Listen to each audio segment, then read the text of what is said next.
এসে গেছে কুরবানি মাস, শোনো হে মুমিনেরা, লুফে নাও বেদার হতে রহমতের খাজানা। এসে গেছে কুরবানির মাস।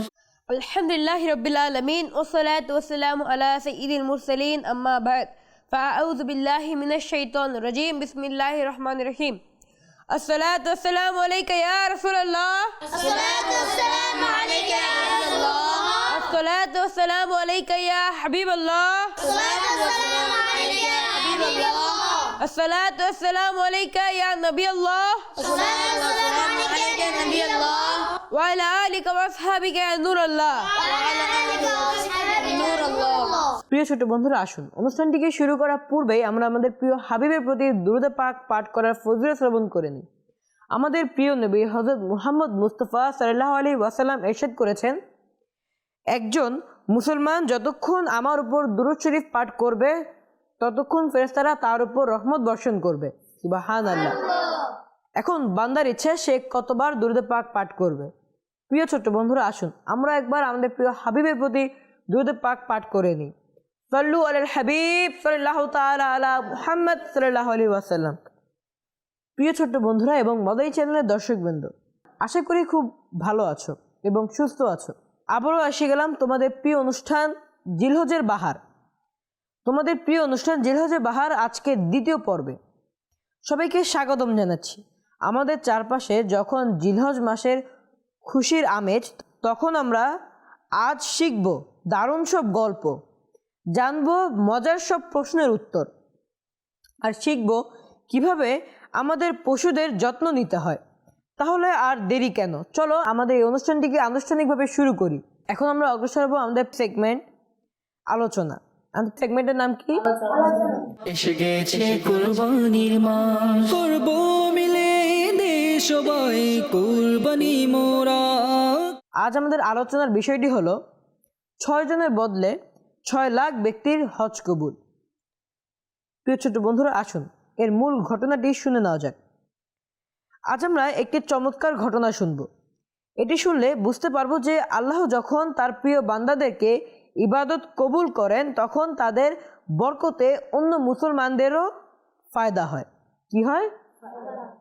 মূল ঘটনা হলো, এক বুজুর্গ ব্যক্তি বর্ণনা করেন যে এক বছর হজ শেষ করে তিনি মসজিদে খাইফ ও মিনারের মধ্যবর্তী স্থানে ঘুমাচ্ছিলেন।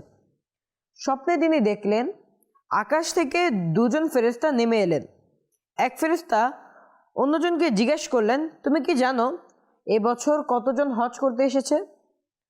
অন্যজন বললেন, না। প্রথম ফেরেশতা বললেন, এই বছর 6 লাখ মানুষ হজ করেছেন। এরপর জিজ্ঞেস করলেন, তুমি কি জানো কতজনের হজ কবুল হয়েছে? উত্তরে বললেন, না। প্রথম ফেরেশতা বললেন, মাত্র 6 জনের হজ কবুল হয়েছে। বুজুর্গ ব্যক্তি এই কথাটি শুনে ভয় পেয়ে গেলেন।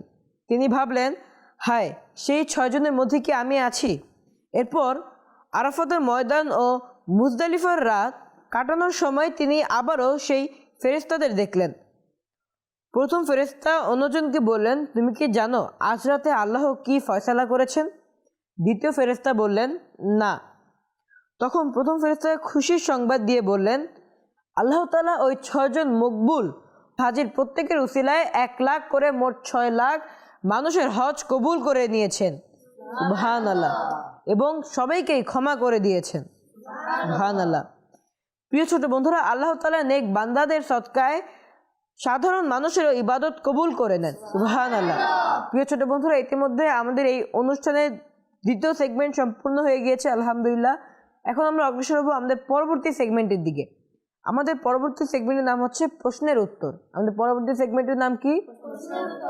সাল্লু আলাল হাবিব সাল্লাল্লাহু তাআলা আলা মুহাম্মদ সাল্লাল্লাহু আলাইহি ওয়াসাল্লাম। এসে গেছে কুরবানির মাস, করব মিলে দেশ সবাই কুরবানি মোরা। আমার এই সেগমেন্টের প্রথম প্রশ্নটি হলো, নামাজের ফরজ কয়টি? এই প্রশ্নের উত্তর কে দিতে পারবেন? চলে যাবো মাসুম ভাইয়ের কাছে। নামাজের ফরজ 7টি। মাশাআল্লাহ, উত্তরটা একদম সঠিক হয়েছে। সুবহানাল্লাহ। আমার পরবর্তী প্রশ্ন, কোরআনের সবচেয়ে বড় সূরা কোনটি? এই প্রশ্নের উত্তর কে দিতে পারবেন?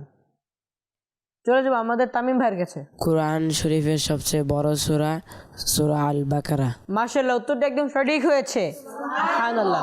আমার পরবর্তী প্রশ্ন, কোরআনে কোন সাহাবীর নাম উল্লেখ করা হয়েছে? প্রশ্ন তো কে দিতে পারবেন? জি, চলে যাবো সাবির আত্তারি ভাইয়ের কাছে। হযরত জাহিদ বিন হারিসা রাদিয়াল্লাহু তাআলা আনহু এর নাম কোরআনে উল্লেখ করা হয়েছে। মাশাআল্লাহ, উত্তরটা একদম সঠিক হয়েছে। সুবহানাল্লাহ। আমাদের পরবর্তী প্রশ্ন, সর্বপ্রথম কোন নবীর চুল সাদা হয়েছিল? প্রশ্ন তো কে দিতে পারবেন? জি, চলে যাবো তানজিদ ভাইয়ের কাছে। সর্বপ্রথম হযরত ইব্রাহিম আলাইহিস সালামের চুল সাদা হয়েছিল। মাশাআল্লাহ, উত্তরটা একদম সঠিক হয়েছে। আমাদের পরবর্তী প্রশ্ন, কমপক্ষে কত বছর বয়সী উট কুরবানি করা যায়? এই প্রশ্ন তো কে দিতে পারবেন? জি, চলে যাবো আব্দুল্লাহ ভাইয়ের কাছে। কমপক্ষে 5 বছর বয়সী উট কুরবানি করা যায়। মাশাআল্লাহ, উত্তরটা একদম সঠিক হয়েছে। আমার পরবর্তী প্রশ্ন, এক নামাজে কতবার সালাম ফেরানো হয়? এই প্রশ্ন উত্তর কে দিতে পারবেন? জি, চলে যাবো আবু বকর ভাইয়ের কাছে। এক নামাজে কমপক্ষে 2 বার সালাম ফেরানো জায়েজ। মাশাআল্লাহ, উত্তরটা একদম সঠিক হয়েছে। আমার পরবর্তী প্রশ্ন, দুম্বা বা ছাগল ইত্যাদিকে জবে করা হয়, বলুন তো উটকে কি করা হয়? এই প্রশ্ন উত্তর কে দিতে পারবেন? চলে যাবো রিফাত ভাইয়ের কাছে। উটকে নহর করা হয়। মাশাআল্লাহ, উত্তরটা একদম সঠিক হয়েছে। আমার পরবর্তী প্রশ্ন, 9 জিলহজ হাজিরা কোন বিখ্যাত ময়দানে অবস্থান করে? এ প্রশ্ন উত্তর কে দিতে পারবেন? চলে যাবো হানিফ ভাইয়ের কাছে। 9 জিলহজ হাজিরা আরাফাতের ময়দানে অবস্থান করে। মাশাআল্লাহ, উত্তরটা একদম সঠিক হয়েছে। সুবহানাল্লাহ। প্রিয় ছোট বন্ধুরা, ইতিমধ্যে আমাদের এই সেগমেন্টটি সম্পূর্ণ হয়ে গিয়েছে। এখন আমরা অগ্রসর হব আমাদের পরবর্তী সেগমেন্টের দিকে। আমাদের পরবর্তী সেগমেন্টের নাম হচ্ছে মধুর বাণী। আমাদের পরবর্তী সেগমেন্টের নাম কি? সাল্লু আলাল হাবিব সাল্লাল্লাহু তাআলা আলা মুহাম্মদ সাল্লাল্লাহু আলাইহি ওয়াসাল্লাম। এসে গেছে কুরবানির মাস, করব মিলে দেশ সবাই কুরবানি মোরা। মধুর বাণীর আজকের বিষয় হলো জিলহজ মাসের ফজিলত ও বরকত। ইসলামী বছরের 12তম এবং শেষ মাস হলো জিলহজ। এই মাসে হজ পালন করা হয় বলে এ মাসকে জিলহজ মাস বলা হয়। এ মাসের প্রথম 10 দিনের গুরুত্ব অপরিসীম। হাদিসে আছে, এই দিনগুলোর ইবাদত আল্লাহর কাছে সবচেয়ে প্রিয়। এই দিনগুলোতে একটি নেক আমলের সওয়াব 700 গুণ বৃদ্ধি পায়। সুবহানাল্লাহ। অনেকে ঈদের আগের রাতগুলোতে পশুর সাথে খেলাধুলা করে, সময় নষ্ট করে। এমনটি না করে জিলহজের প্রথম 10 রাত ইবাদতে কাটানো এবং দিনে রোজা রাখা উচিত। বিশেষ করে ঈদের রাত অর্থাৎ ঈদুল আজহার রাত অত্যন্ত বরকতময়। এই রাতে আল্লাহর রহমতের দরজা খুলে দেন। আল্লাহ কিসের দরজা খুলে দেন? তাই আসুন আমরা এই মাসটি ইবাদত ও নেক কাজের মাধ্যমে অতিবাহিত করি। প্রিয় ছোট বন্ধুরা, ইতিমধ্যে আমাদের এই সেগমেন্টটি শেষ হয়ে গিয়েছে। এখন আমরা অগ্রসর হব আমাদের পরবর্তী সেগমেন্ট কালাম সেগমেন্টে। আমাদের পরবর্তী সেগমেন্টটি কি? সাল্লু আলাল হাবিব সাল্লাল্লাহু তাআলা আলা মুহাম্মদ সাল্লাল্লাহু আলাইহি ওয়াসাল্লাম। এসে গেছে কুরবানির মাস, করব মিলে দেশ সবাই কুরবানি মোরা।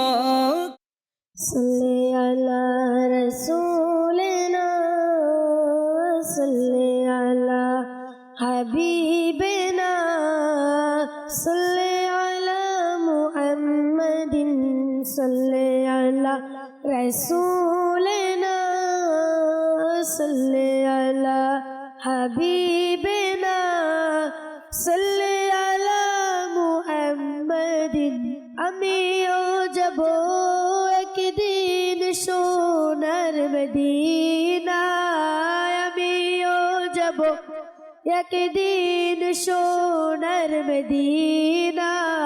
পূরণ হবে আমার মনের বাসনা, মনের বাসনা। দেখব যখন আমি সোনার মদিনা, দূর হবে তখন মনের সব যাতনা, মনের সব যাতনা।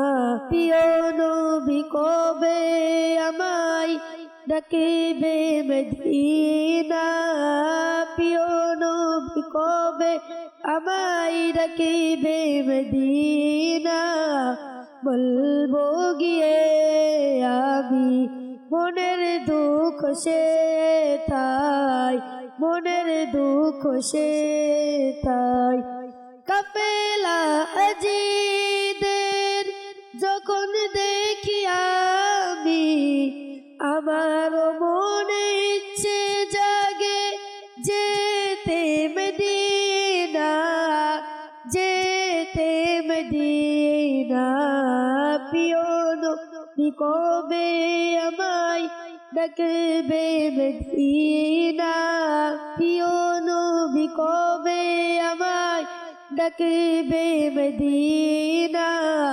বলবো গিয়ে আমি মনের দুঃখ সে তাই মনের দুঃখ সে মদিনার ধুলো বলি নুরানি নুরানি দেখিলে ওবে দূর মনের পেরেশানি মনের পেরেশানি মদিনা শহর কেন এত নুরানি মদিনা শহর কেন এত নুরানি মদিনা শহরে আছে নূরে মদিনা আমিও যাব ও একদিন সোনার মদিনা ও যাব একদিন সোনার মদিনা পূরণ হবে আমার মনের বাসনা মনের বাসনা সাল্লু আলাল হাবিব সাল্লাল্লাহু তাআলা আলা মুহাম্মদ সাল্লাল্লাহু আলাইহি ওয়াসাল্লাম। আমাদের সাবিত ভাই আমাদেরকে চমৎকারভাবে কালাম পাঠ করে শুনিয়েছেন।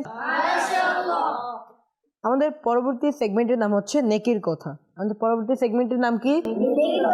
সাল্লু আলাল হাবিব সাল্লাল্লাহু তাআলা আলা মুহাম্মদ সাল্লাল্লাহু আলাইহি ওয়াসাল্লাম। এসে গেছে কুরবানির মাস, করব মিলে দেশ সবাই কুরবানি মোরা। আমাদের আজ নেকির কথা এই সেগমেন্টটিতে বিষয়টি হলো পশুর তুলনা করা। অমুকের পশু ভালো, আমারটা ভালো না, এমন তুলনা করা উচিত নয়। এতে কারো মন ভাঙতে পারে, এতে কি হতে পারে, কিংবা কেউ কষ্ট পেতে পারে। কুরবানি হলো আল্লাহর ইবাদত। এখানে প্রদর্শনী বা অন্যের পশুকে ছোট করা ঠিক নয়। এবং আরেকটি বিষয় হলো পশুকে বিরক্ত করা। পশু যখন খাবার খায় তখন তাকে টানাটানি বা বিরক্ত করা উচিত নয়। এতে সে রেগে আঘাত করতে পারে কিংবা পশুর কষ্ট হয়।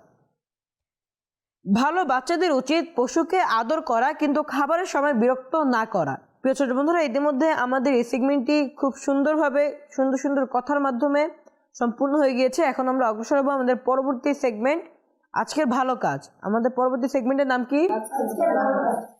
সাল্লু আলাল হাবিব সাল্লাল্লাহু তাআলা আলা মুহাম্মদ সাল্লাল্লাহু আলাইহি ওয়াসাল্লাম। এসে গেছে কুরবানির মাস, করব মিলে দেশ সবাই কুরবানি মোরা। আজকের ভালো কাজের প্রথম বিষয়টি হলো নামাজ জান্নাতের চাবিকাঠি। অর্থাৎ যে ব্যক্তি নামাজ পড়বে তার জন্য জান্নাতে যাওয়া কোনো বিষয়ই না, কারণ তার কাছে রয়েছে জান্নাতের চাবি। পরবর্তী বিষয়টি হলো পবিত্রতা ইমানের অংশ। অর্থাৎ পবিত্রতা হচ্ছে ইমানের অংশ। যে ব্যক্তি পবিত্র থাকে সে ইমানের অর্ধেক একটি অংশ পালন করে। মুসলমানরা পরস্পর ভাই ভাই, অর্থাৎ আমি মুসলমান আপনি মুসলমান, আমরা ভাই ভাই। যেমন কর্ম তেমন ফল, অর্থাৎ যেমন করবে তেমনই পাবে। মুসলমানরা কাউকে ধোঁকা দেয় না।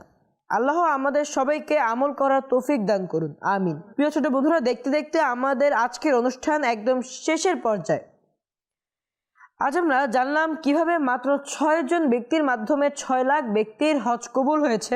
আজ আমরা আরও শিখলাম জিলহজ মাসের গুরুত্ব ও পশুদের প্রতি দয়া দেখানো। মনে রাখতে হবে বন্ধুরা, ইসলাম আমাদের শিখিয়েছে শুধু মানুষের প্রতি নয়, আল্লাহর প্রত্যেকটি সৃষ্টির প্রতি দয়া দেখাতে। আজ আমাদের এই অনুষ্ঠানের সর্বশেষ সেগমেন্টটি সম্পূর্ণ হয়ে গিয়েছে। পরবর্তী অনুষ্ঠান দেখার জন্য আমন্ত্রণ জানিয়ে এখানেই বিদায় নিচ্ছি। ততক্ষণ পর্যন্ত সবাই সুস্থ থাকবেন, ভালো থাকবেন, মাদানী চ্যানেল বাংলা দেখতে থাকবেন।